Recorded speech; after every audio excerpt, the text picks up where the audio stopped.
Hey everyone, and welcome to the third pedal. Today's video we are going to be replacing the shifter blind on this Volvo V50. Now this is a common issue for all P1 Volvos. The little rubber bit here just dry rots and breaks.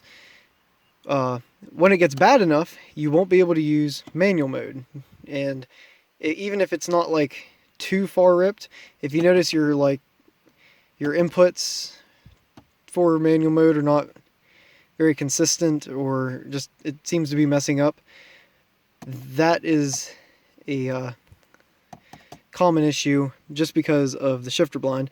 And it's a really cheap part. Here it is right there. That little metal bit is your manual mode thing. That's what it senses right there when you slap it over for manual.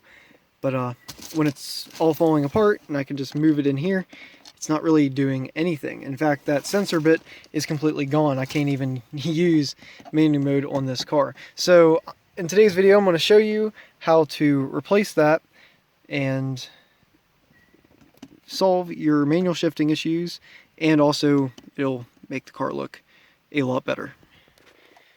So before we get started, you're going to want to disconnect the battery, because we will be taking the screen out and we're taking the whole waterfall console out, so all these controls and everything.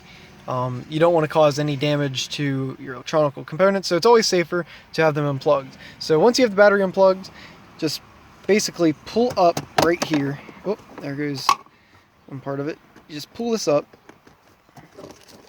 and this whole thing pulls out. Then you're going to have a connector for your 12-volt outlet and your traction control button. Now, not all P1s have this button here. Some of them have the traction control button on the turn signal stalk. So if you don't have this here, don't worry, it's the same exact thing. You just only unplug that. So we're going to unplug these, and then you got these Torx screws here and here, and there's going to be two more behind the screen. But first, we're going to get these off. So for this step, you're going to need a T25 with any little extension, just makes it a little bit easier, and a trim removal tool to take your plate off here. Now you do want to be very careful. This is probably the weakest part of this whole setup, so it can break pretty easily. Once you got it kind of loose, you can kind of pull it off with your hands here. Just want to be very, very gentle with it. So there, it pulls off, and just set that aside. And now we're going to work on getting the screen out, which usually I just stick this in here, wiggle it around until I can finally pull it out. And you're going to take the T25 here and just undo your two screws here and here. And once we get the screen out, I'll show you the other two screws that we have to take out. Okay, so we have the screen out. As you can see, those two connectors. Just unplug those, set the screen aside, and there's our other two T25 screws. That's going to loosen up the whole waterfall console, so we're going to get those out next. And then there's going to be one green connector that connects to your control panel here, and we'll unplug that, and then we'll take this whole setup out, which will leave us with the shifter next. Okay, so now we have the waterfall console out, and we now have to get the shift knob off. So this little bit here just pulls down.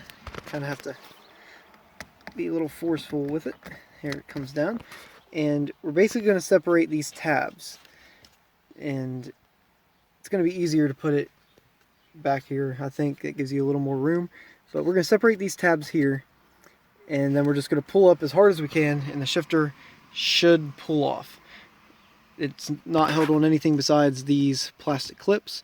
Once we have that off, we can then focus on getting this plate off, and then we'll be able to get the shifter blind off. Okay, so we got the shifter off. As you can see, it's just those little 4 clips.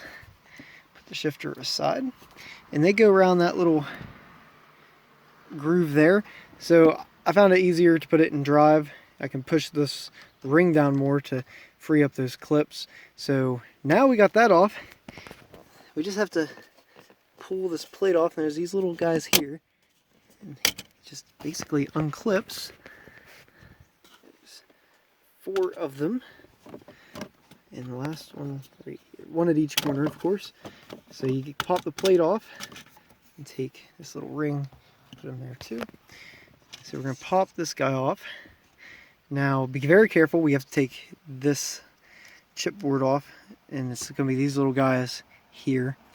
We're just going to basically squeeze these in and then pull the board past those, and then we'll do that for each one. There's 4 of them, but once that happens you just lay the board aside and then you're right at the shifter blind. So that board pulled off really easy. Just be very gentle. I put it aside here. I did forget there is one more plate that we have to get off, and it's just clipped in right here on all 4 corners, I believe. Yep, all 4 corners.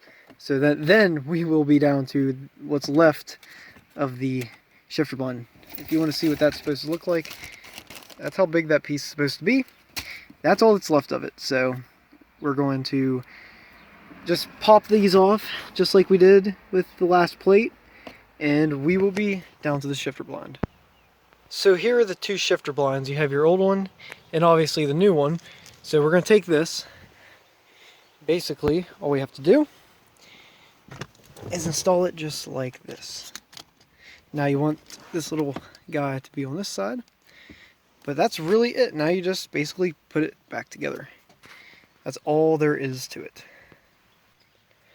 So the new shift blind one, as you can see, your little sensor guy is going to be there.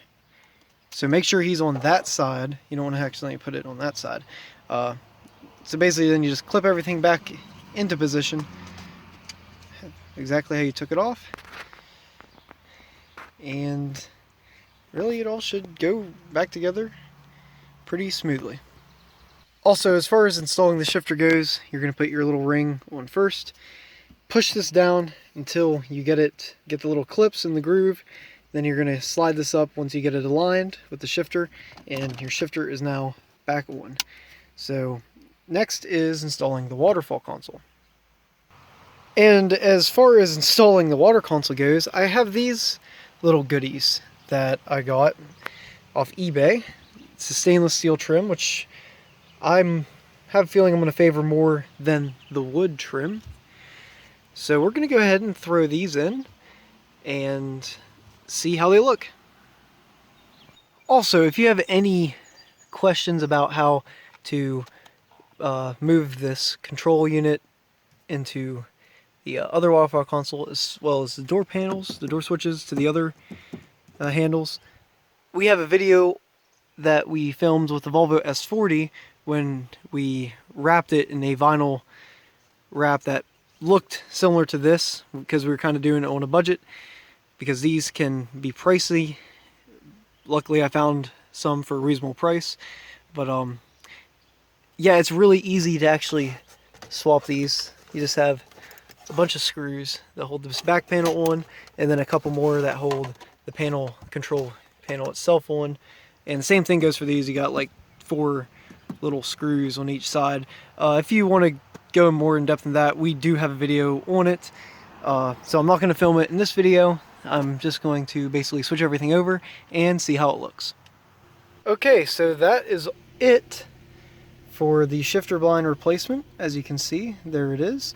And I'm just going to demonstrate about the shifting. So obviously this stuff always will work, but you put it over manual. It used to not bring up the one, it would just stay in drive, and it's responsive to whenever I move the shifter either up or down. So that's all you really have to do for shifter blind replacement. So I hope this video is helpful for anyone dealing with their shifter blind issue. But thank you so much for watching, and until next time, goodbye.